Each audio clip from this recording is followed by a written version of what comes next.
बांकी विज्ञापित अंचल परिषद को पौर परिषद गठन करने दाबी कला बांकी विकास मंच गत स्वायत्त शासन दिवस में राज्य सरकार नूतन एनएसी गठन करने सहित एनएसी पौर परिषद गठन कर कटक जिलार बांकी विज्ञापित अंचल परिषद गठन होबार 60 वर्ष ऊर्ध्व समय हो सारी सहित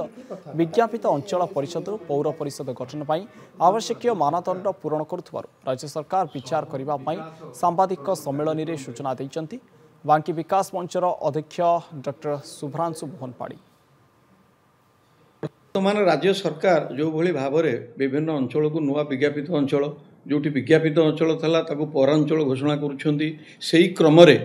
बांकी को आसिक 60 वर्ष होगला विज्ञापित अंचल हिसाब से यही 60 वर्ष भितर बांकी गोटे पौरांचल होगापाई तार जहाँ योग्यता जहाँ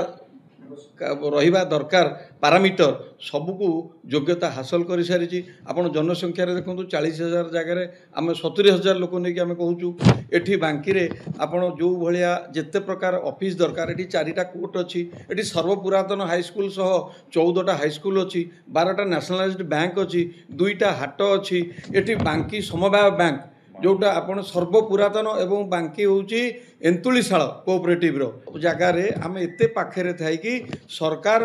दृष्टि आढ़ुआले रही जाइथिबारु आमे आज ए कार्यक्रम करी आपण मानकु डाकी सरकार दृष्टि आकर्षण करूचु।